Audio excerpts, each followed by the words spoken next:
So good morning or good afternoon, depending on where you are. I hope you and your families are staying safe and in good health in these unusual times indeed. My name is Fatima Suwaidi, and I am part of the Clean Energy Division at Masdar, focusing on business development and investment in Asia and West Europe regions. A little over 4 years now with Masdar, and in my 4 years, I've worked 3 years with the technology team, supporting and looking at various advanced solutions in the sustainable field, where floating PV was one of them. I then joined the business development and investment, looking at and working on greenfield and brownfield renewable projects since then. Before I start my presentation, allow me to apologize in advance for any background noises. This is one of the unpredictable things about working from home. My presentation today starts with introducing a lot of you to Masdar, what we aim to achieve every single day, and what drives it. I will then be looking at some of Masdar's recent projects in emerging renewable markets. And finally, I will speak about floating solar, the key topic of today. So I was saying, essentially, Masdar has 4 goals: developing renewable energy projects around the world, building one of the world's most sustainable urban communities, which is known as Masdar City. And this is the image that you see here in this slide. The third goal is advancing clean tech solutions. And finally, delivering and sharing that knowledge through providing world-class platforms to send our message, such as the Abu Dhabi Sustainability Week and the Zayed Sustainability Prize. This slide gives you the Masdar story, basically in a nutshell, beginning from 2006 when we were launched. You can also see some of the key flagship projects. In 2013, we inaugurated Abu Dhabi and the UAE's first large-scale solar power plant using parabolic trough. In 2014 and 15, we welcomed the headquarters of Siemens Middle East and the International Renewable Energy Agency in Masdar City. In 2017, we launched the world's first floating wind farm and the world's first battery connected to this wind farm of such a project of this kind. Last year, we inaugurated the first wind farm in Serbia, and also the first in the Western Balkans, with a capacity of 158 megawatts, also known as the Chibuk Wind Project.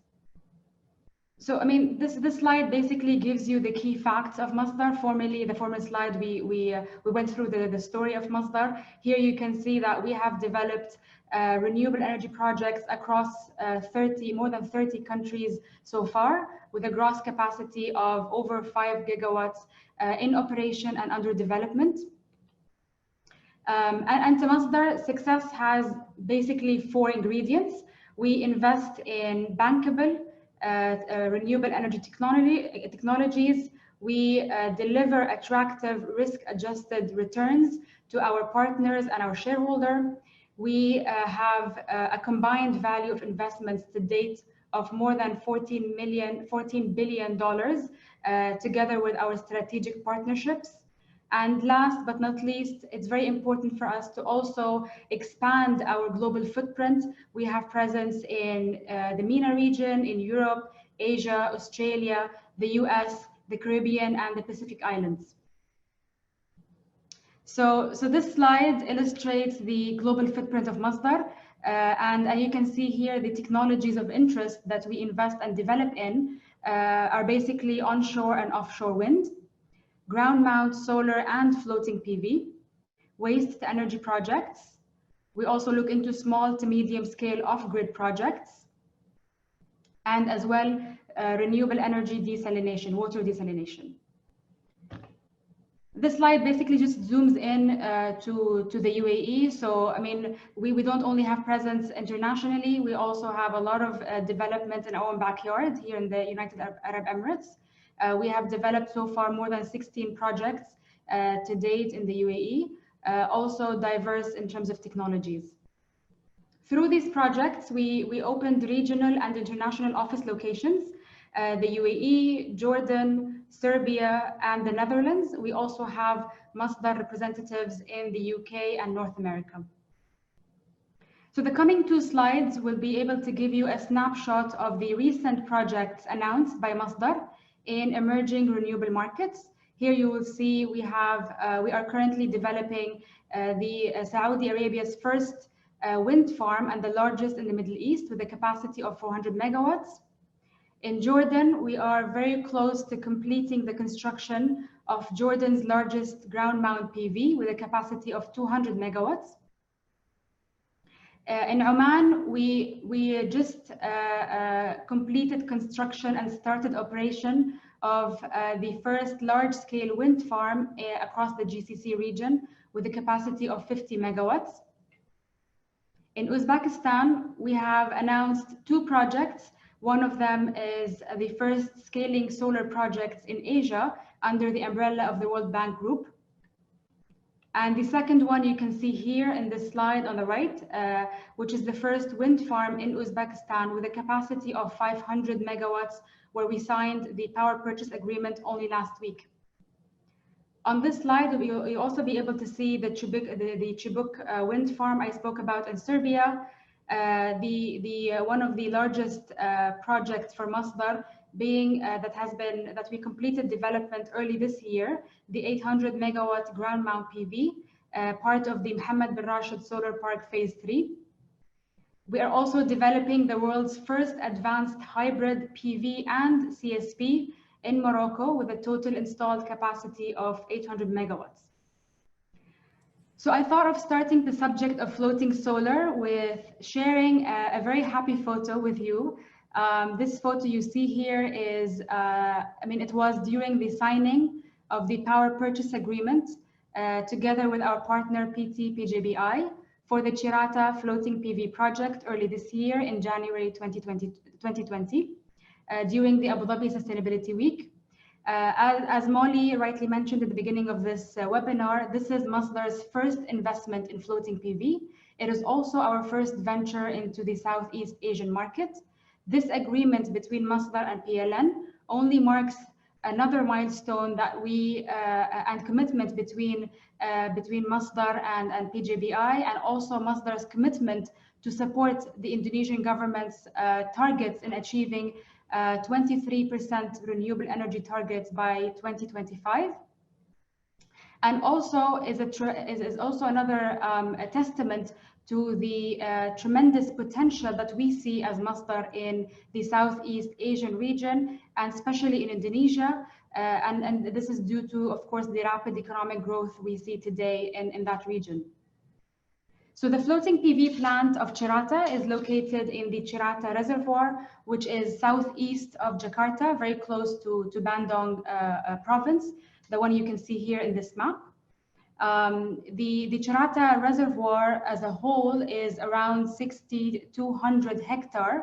However, our project will only be taking a part of that reservoir to be developing a capacity of 145 megawatt AC for this project. The expected commercial operation date for this project is the second half of 2022. And this slide here basically just captures the key information. So we've signed a PPA for 25 years, which is basically the lifetime of this plant. Our off-taker is PLN on this project, and very close partnership and support from PT PJBI, our local partner in Indonesia.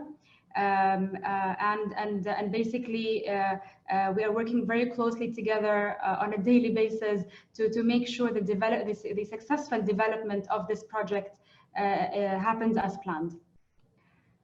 So the next coming slides will give a floating PV 101, if you may.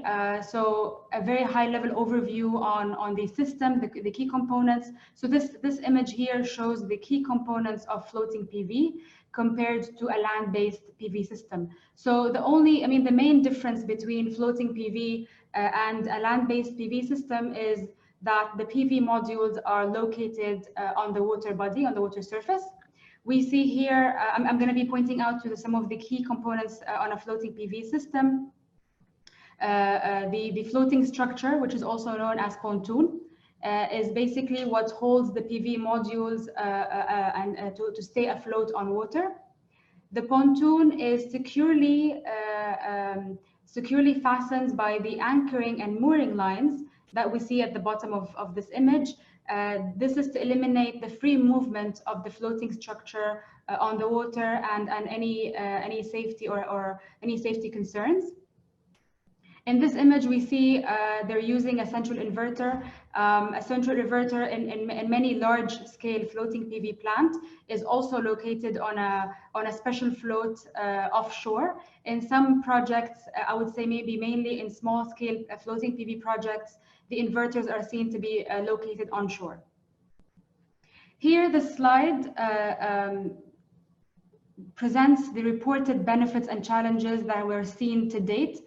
As we know, floating PV is a nascent technology. One of the challenges is that it has a very limited long-term commercial experience compared to land-based, and also because of the components that we have just seen, it introduces a bit more considerations when it comes to the O&M, the operations and maintenance that it requires. This is due to the requirement of boats and divers to make sure everything remains as it's supposed to be, to provide the performance and availability that is expected from the project.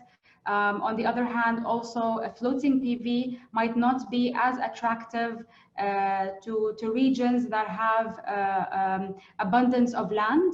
And for example, let's say, land at low cost. Floating PV is a more attractive solution for regions with land scarcity.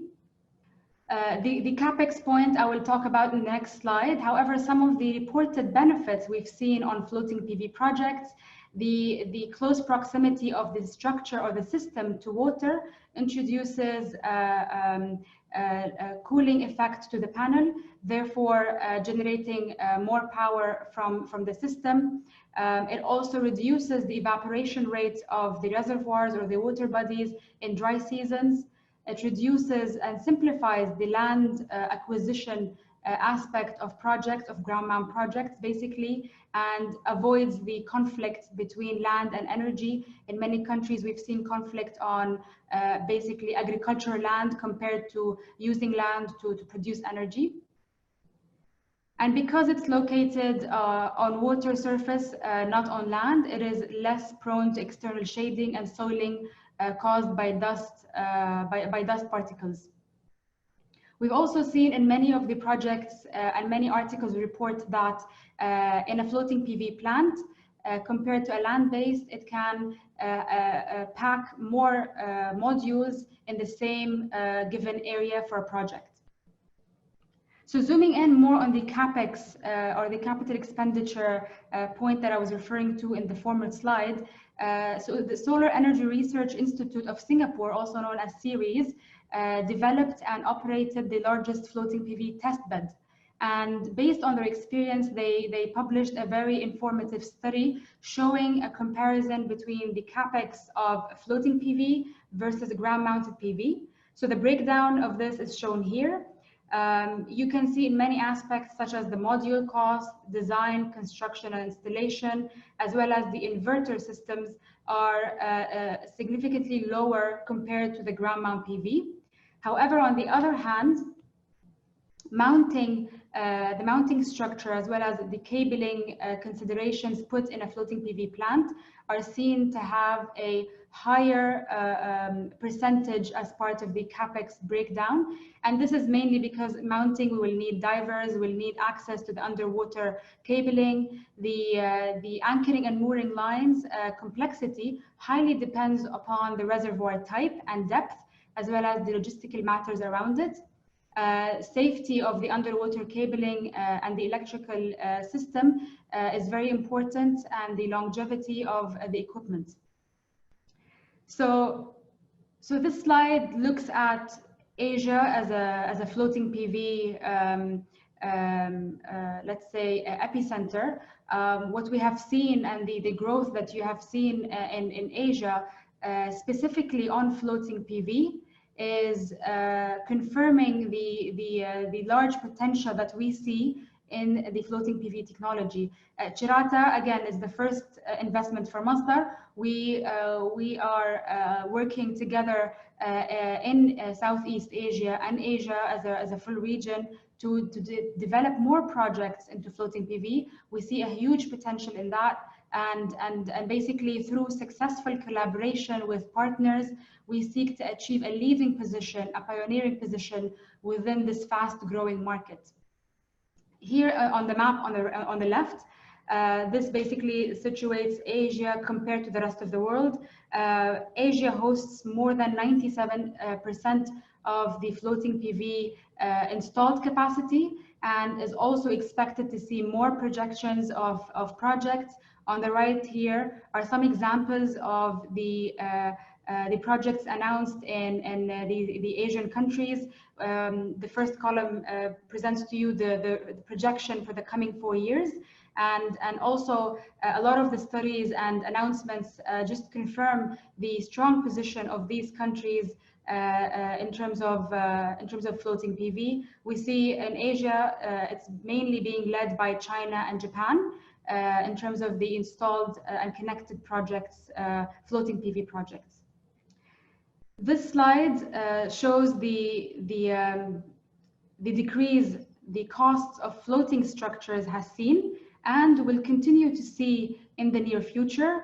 I mean, it's a nascent market. However, I mean, it began as a technology that was under testing and research, and now it has developed to be a commercially viable technology in many markets. And we are seeing the growth in the installations around the world, now reaching more than 1 gigawatt around the world, with expectation and potential for more than a terawatt scale projects coming up soon. You can see the range of prices now today in Asia is between 0.14 and 0.22 that window dollar per watt peak, with an expectation and forecast to further decrease, to see almost a 32% decrease in prices. So in conclusion, I wanted to say that floating PV is definitely a fast-growing market. As Masdar, we strongly believe in that, and we want to tap into that potential, especially in the Asian market. Asia has proven to see and to become the focal point, the epicenter of floating PV projects around the world, with multiple gigawatts under development. And it's a very attractive solution for regions with land scarce or land constraints compared to other countries that we've seen. The cost of floating structures has seen a decrease in prices, and we expect that it will be even more challenged and more competitive in the near future, especially with the benefits that floating PV brings on the table compared to land-based PV. And with this, I conclude my presentation. Thank you very much. And thank you very much, Ms. Fatima. I think you can hear me now, right? Yes, I can hear you. Yes, so as scheduled, I'm switching the slides to mine, and also to share with everyone some of the questions that we solicited from the pre-registrants, from audience to Masdar. And just give me 1 second. Yes, and there are top 4 questions for you. I think it's in everybody's mind right now. What's the latest status of the Cirata FPV project? You just mentioned that the project will be constructed in the second half, in the second quarter of 2021. Can you disclose some more details about the status? Okay, so just a correction, the construction is completed by the second half of 2022. Sorry, my bad. It's okay, just it's a minor typo. So of course, I mean, we signed the PPA early this year, and again, it's a great milestone that we celebrate every day. So Masdar, together with our partner PJBI, we are currently at late development stage of the project, and very advanced discussions with the lenders who are going to be involved in this project. We are targeting to start the early work of the project closer to end of this year. So basically, I would say second half of this year. And when I say early work, I mean stuff like we're going to be conducting site studies, interaction with surrounding local communities. It's very important for us to strengthen and to maintain a direct communication channel between us and the local community in Indonesia. And also preparations on site will be seen by the end of this year. So basically, this is where we are on the project, and as I said, the construction completion date is expected to be seen in the second half of 2022. Mm-hmm. And what are the key evaluation factors that Masdar holds for the project, and what are the main challenges that you encountered or that keep you awake through over the night, either technical or commercial challenges? I mean, a lot of things keep us awake at night, but and this project is, for me at least, it's pretty unique. Being the first investment for Masdar in development, we are definitely harvesting a lot of the technical, commercial, and financial expertise that Masdar has in-house through the experience that we have built in the last 14 years. And from the different projects that we have developed and currently are developing in different markets. So Indonesia is very unique, very special, and has its own circumstances, of course. However, we still very much count on the lessons learned that we have seen in the other projects.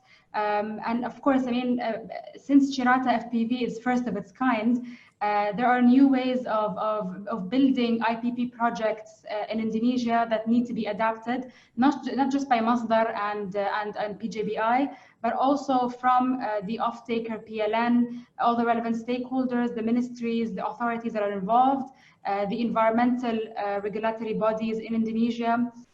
We are focused on setting precedent for such projects and leading the adaptation of such technologies with our stakeholders. Mm-hmm.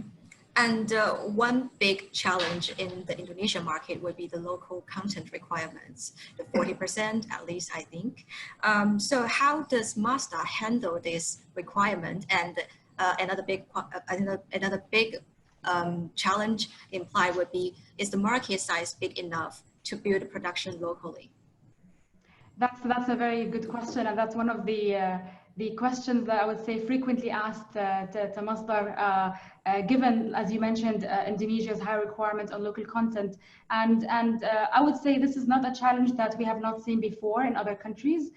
We are definitely, together with PGBI, very much committed to complying with the local content requirements in Indonesia. The development stage or the development process of this project started back in 2017.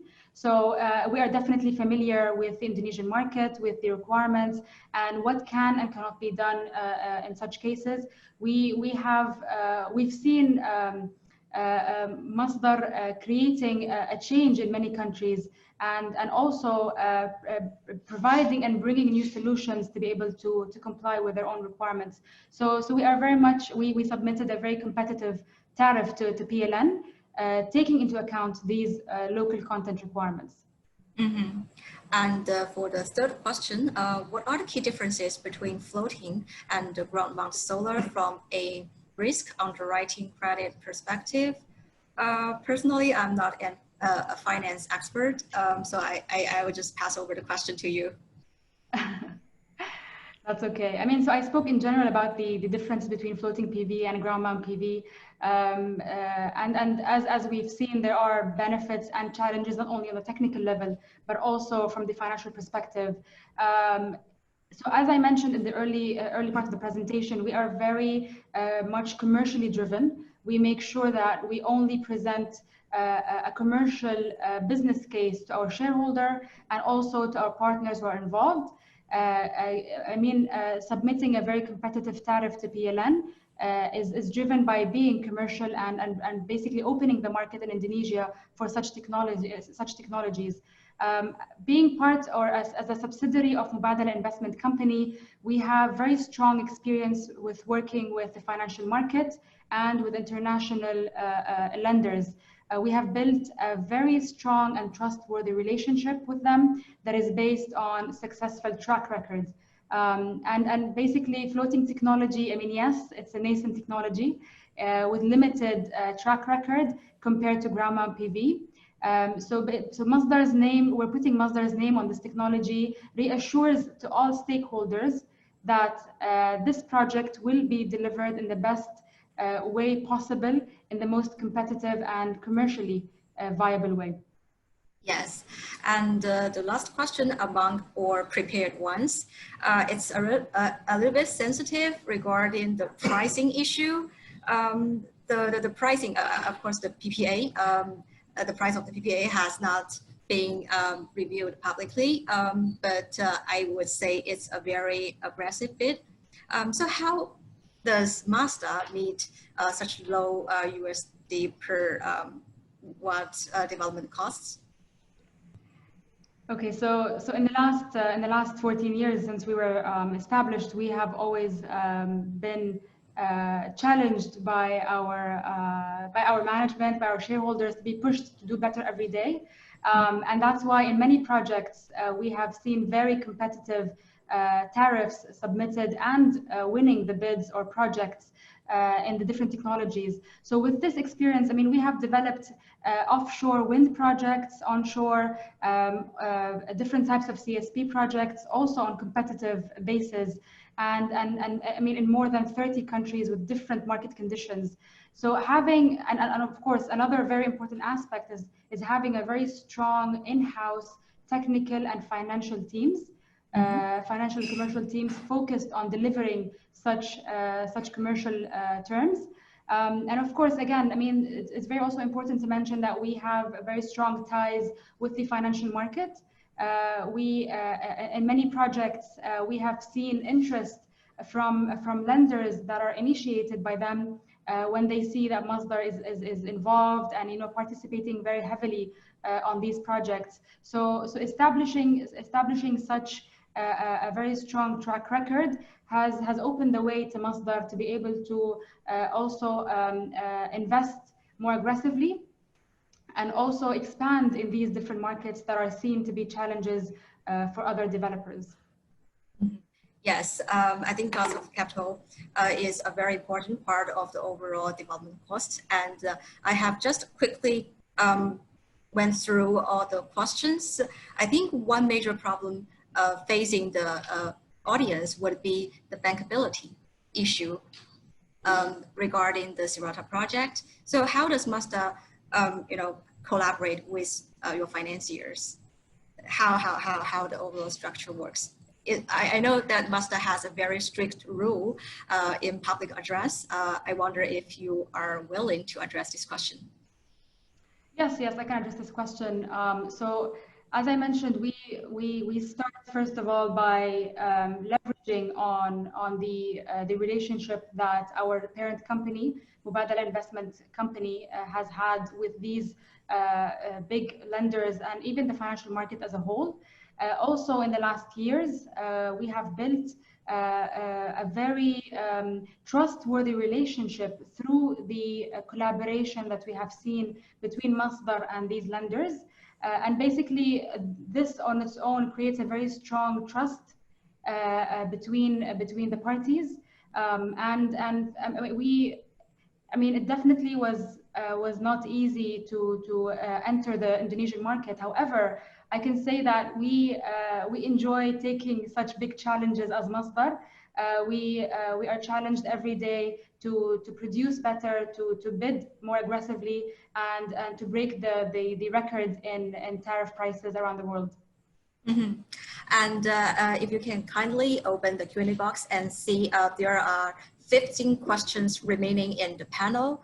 I would suggest you scroll down to the end and maybe take a look into the last two questions, one from Sarah. Indonesia is a very challenging market in Southeast Asia. Yes, starting from 2013, I think everybody's watching into this huge populous market, but not a lot of things happened in past around 7 years. So why does Masdar choose Indonesia as your first entry, and what's the next market you are looking at?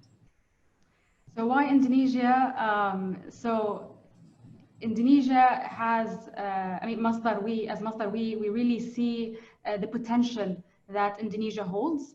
And of course, it is a very challenging market in Southeast Asia. But we are aiming to break those challenges, to use those challenges as opportunities for further developments and improvements in the market, and to support the Indonesian government in achieving their targets. What's the next market we're looking at? I mean, we're looking at Southeast Asia. We have a whole team focused on that market. And we're looking into many projects that I can, it's going to be difficult for me to know where to start, but I can say that we are definitely invested in Southeast Asia as a market. Mm-hmm. And the last question is more like technical related questions. So what are the typical environmental and social aspects and the impacts of floating PV that you experienced for the PT-PJBI project? Also, was there a requirement to carry out a climate change impact assessment for PT-PJBI's project? There are several requirements by the Indonesian government to comply with environmental and social aspects in Indonesia. We are definitely, let's say, we're definitely working on them to be able to fulfill all these requirements in Indonesia. There are, I mean, the environmental and social aspects, I would say, might be, in some aspects, they might be a bit more unique, dependent on the country, and also very much depending on the type of reservoir. So I mean, building a floating PV plant in a shallow water, which is maybe 2 or 3 meters deep, is different than building one which in the case of Cirata, for example, is around 90 to 100 meters deep. So this is going to be, I believe, if I'm not mistaken, one of the deepest reservoirs to have a floating PV plant on. And of course, this will be a bigger challenge, not only for the divers,